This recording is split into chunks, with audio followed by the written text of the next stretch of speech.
अस्सलाम वालेकुम नाज़रीन, मैं काज़ी बिलाल हूँ और आप मेरा यूट्यूब चैनल देख रहे हैं।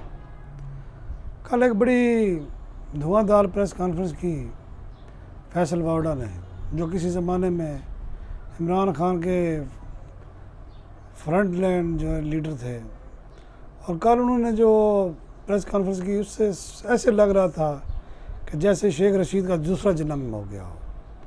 और वो जनाब फ़ौज के ऐसे कसीदे पढ़ रहे थे, ISI के या इंटेलिजेंस इदारों के ऐसे कसीदे पढ़ रहे थे।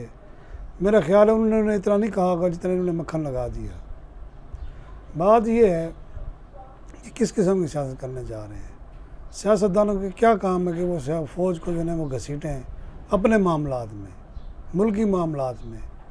भाई आप सियासतदान हो, आप बैठ के अपने फ़ैसले खुद करो। सियासी पार्टी अगर मुज़ाकरात नहीं करती, भाड़ में जाएं।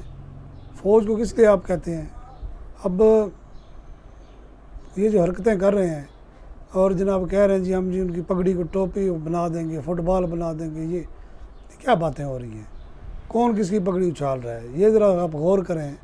और किसको क्या ज़रूरत है इस किस्म की हरकतें करने की?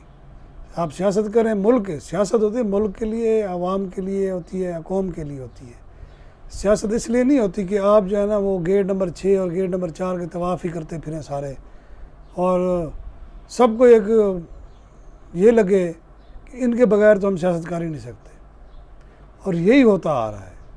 अब आप देखें कौमी असम्बली में जो हंगामा हुआ, ख्वाजा आसिम ने जो बैंड बजाई और सारों की बजाई उसने, मैं तो कहता हूँ वो जो नाम निहाद हमारे डिक्टेटर जिनको ये लीडर समझते हैं, जो ये समझते हैं कि जनाब उन्होंने मुल्क के लिए बहुत कुछ किया है, उनकी भी सही बैंड बजाई उन्होंने। जवाबन फिर उन पर भी हमले हुए। साफ ज़ाहिर है वो कौन से साफ़ सुथरे और क्लीन थे, उन पर भी सख्त इल्ज़ामात लगे।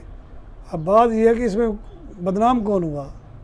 इदारा बदनाम हुआ ना। फ़ौज को गालियाँ पड़ी दोनों तरफ से, और जनाब वो मुर्दे उखाड़ो, अयूब से शुरू करो, फ़लाँ से शुरू करो। और मैं हैरान हूँ कि हमारे जो है वो कोई बोलता ही नहीं है इस पर।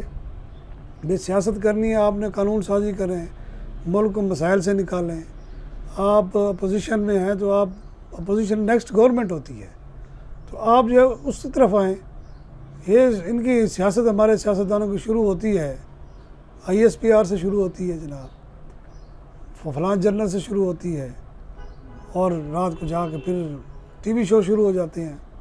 वो जनाब एक दूसरे को बुरा भला कहते हैं, और बीच में जो रगड़ा किसको मिल रहा होता है, वो एक ही इदारे को मिल रहा होता है, जिसका ना कोई लेना ना देना।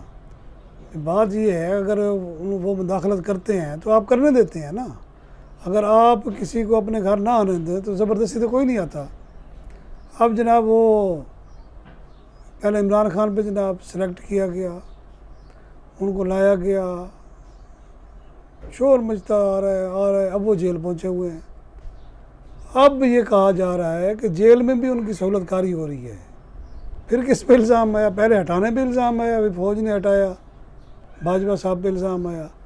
अब फिर जनाब वो जेल में बैठे हैं, फिर भी वो कहा जा रहा है, उन पर इल्ज़ाम लगाया जा रहा है कि अभी भी फ़ौज के कुछ हिस्से हैं वो इनको सपोर्ट कर रहे हैं। ये सियासतदान भी कह रहे हैं। और मैं तो हैरान हूँ जब ISPR के तर्जमान ने ये प्रेस कॉन्फ्रेंस की और ये कहा कि माफ़ी मांगें, उनका ये काम ही नहीं था। माफ़ी तो मौजूदा हुकूमत मंगवाए।